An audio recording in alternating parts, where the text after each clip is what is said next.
Bienvenue à ce numéro du Journal des Journaux Paris du 3 au 9 mars 2025, un numéro que nous entamons avec ce qui a marqué l'actualité durant la semaine écoulée dans l'espace AES. Ainsi, Niger, montée du drapeau de l'AES au palais de la présidence, titre dans la rubrique Nation de sa parution en date du 4 mars, le quotidien privé La Nation, qui nous apprend que le président du Conseil national pour la sauvegarde de la patrie CNSP, chef de l'État, le général de brigade Abdourahmane Tiani, a présidé en début de matinée du lundi 3 mars 2025 au palais de la présidence la cérémonie solennelle de montée des couleurs du Niger et du drapeau de l'Alliance des États du Sahel AES. Ainsi, l'étendard de l'AES flotte désormais à côté du drapeau du Niger à la présidence de la République. C'est un jour important. Aujourd'hui, nous avons avancé dans la concrétisation de notre confédération, a souligné le ministre directeur de cabinet du président du CNSP, Dr Soumane Aboubakar, qui annonce par ailleurs que d'autres étapes vont venir pour montrer que nous avançons de jour en jour et que cette confédération est de plus en plus une réalité et nous allons avancer encore davantage tel que rapporté par la nation. Insécurité Alliance des États du Sahel, Khalifa Haftar, la nouvelle girouette au service de l'impérialisme français, titre à sa une l'hebdomadaire Écho du Monde. Pour qui que le président Macron s'intéresse à nouer des relations diplomatiques avec Haftar, ce n'est pas fortuit, ce n'est pas anodin et ce n'est pas un fait du hasard. Car il ira jusqu'à demander ou obtenir l'installation d'une base militaire française, comme il l'a fait au Nigeria et au Bénin, selon les révélations du chef de l'État, le général Abdourahmane Tiani, au sud de la Libye, non loin de la frontière avec le Niger. Comme tout le monde peut le constater, la France s'obstine à faire encercler les pays de l'espace confédéral par des groupes armés non étatiques pour ainsi les instrumentaliser à semer la chienlit et déstabiliser ces pays dont les peuples ont décidé de se mettre à jamais debout pour assumer leur souveraineté et préserver leur dignité, selon Écho du Monde. Attaque à Djundjoul et Lakurawa et leurs commanditaires donnent raison à Tiani, titre dans sa rubrique politique l'hebdomadaire Le Républicain Info, qui nous apprend que les hordes de Lakurawa ont frappé la commune de Djundjoul il y a quelques jours, au moment où tous les musulmans du Niger s'apprêtaient à commencer le mois béni de Ramadan. Pour tromper la vigilance des populations, ils les ont approchés avec l'idée qu'ils veulent organiser un prêche en ces journées précédant le mois béni. C'est après avoir rassemblé une quarantaine de pères de famille qu'ils ont littéralement ouvert le feu sur eux, faisant plusieurs morts selon le journal qui renchérit qu'après avoir créé cette panique, incendié habitations et greniers, ils ont demandé sous menace aux populations de quitter la zone. Voilà qui donne raison au général Abdourahmane Tiani qui, il y a 3 mois déjà, à l'occasion de l'entretien qu'il a accordé à la télévision nationale, la veille de la fête nationale du 18 décembre 2025, avait signalé l'existence de bases de Lakurawa dans cette zone des 3 frontières. C'est que les autorités nigérianes avaient nié avec malhonnêteté, d'après le Républicain Info. Communiqué du cabinet du président du CNSP, la tentative d'escroquerie porte la marque des apatrides, s'exclame l'hebdomadaire Le Nouveau Républicain, qui nous apprend que le cabinet du président du CNSP a rendu public le lundi 3 mars 2025 un communiqué pour démentir un message frauduleux qui circulait sur les réseaux sociaux faisant état d'un don caritatif de 44 000 francs CFA qu'aurait fait le président Abdourahmane Tiani à l'occasion du Ramadan à chaque citoyen.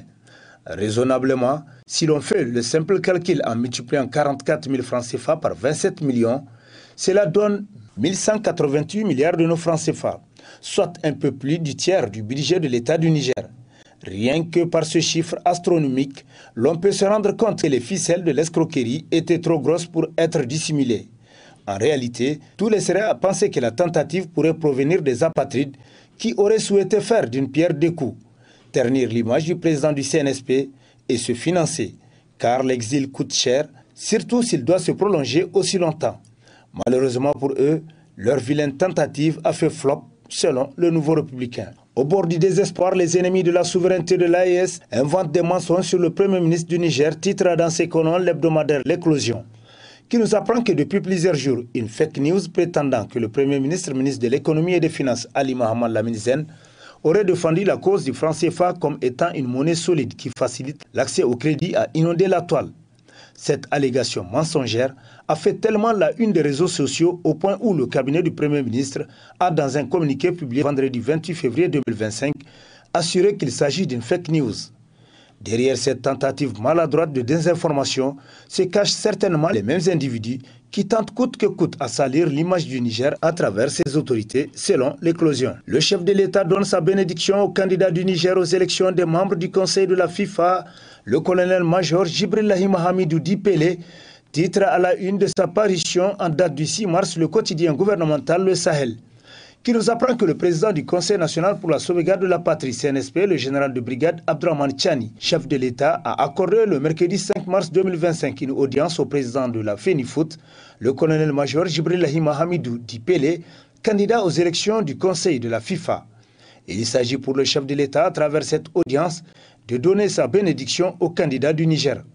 Le colonel-major Djibrillahi Mahamidou Dipele était accompagné par le ministre en charge des sports, le colonel-major Abdourahmane Amadou. À leur sortie d'audience, le ministre en charge des sports a confié à la presse qu'ils sont venus voir le président afin d'officialiser la candidature du Niger à travers le colonel-major Djibrillahi Mahamidou Dipele pour les élections du Conseil de la FIFA qui se tiendront en mars 2025 au Caire, en Égypte.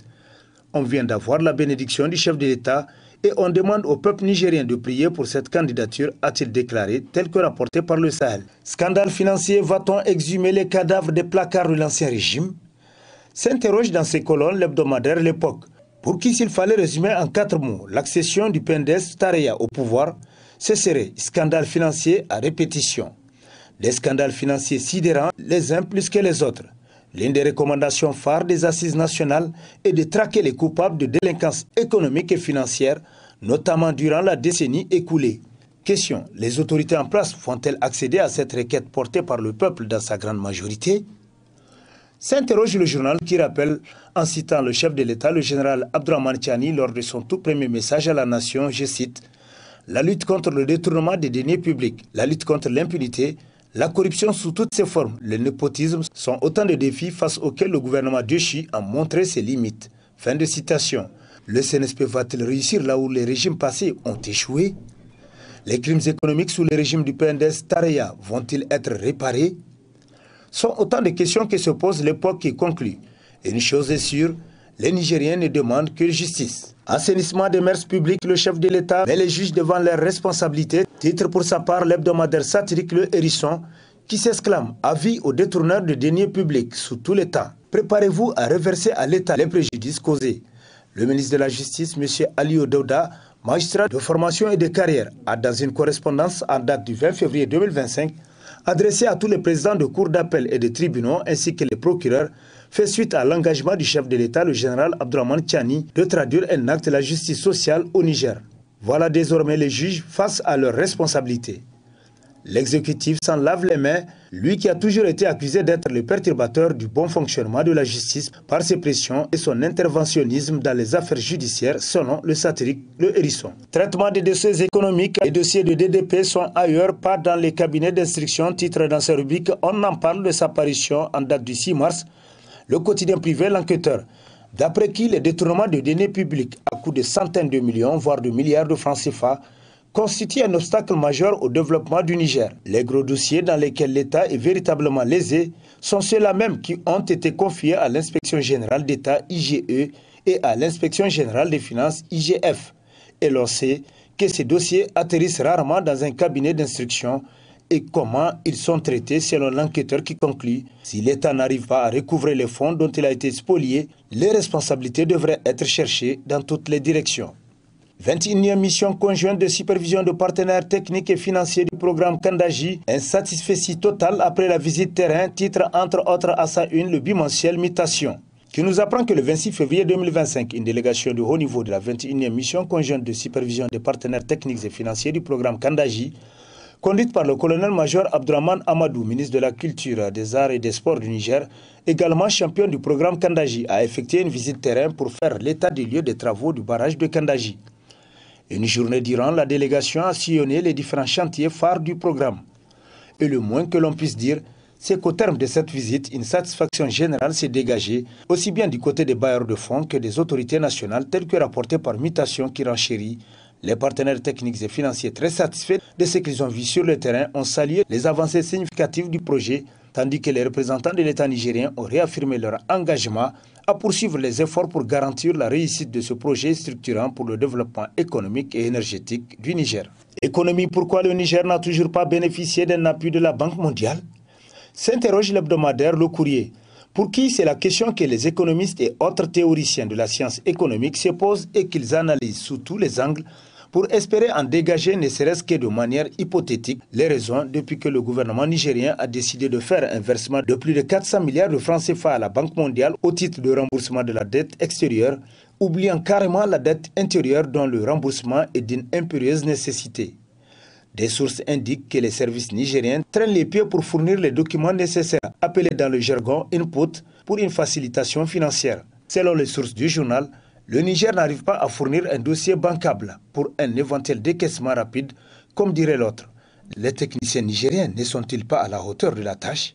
Se demande le courrier. Amère vérité, le CNSP n'a que deux voies à suivre pour refonder la gouvernance au Niger. D'une part, la libération de tous les prisonniers civils et militaires, et d'autre part, la lutte contre la corruption, les infractions économiques, financières et fiscales, suivant le code pénal et le code de procédure pénale, titre dans ces colonnes l'hebdomadaire satirique Le Canard en furie. Pour qui, quoi que l'on dise, les assises nationales ont été une excellente chose, car l'essentiel, c'est que le peuple souverain parle d'une voix claire au CNSP. Il ne s'agit plus de paroles de quelques citoyens isolés et peut-être frustrés, mais de la nation en miniature, réunie pour délibérer et dire ce qu'elle attend.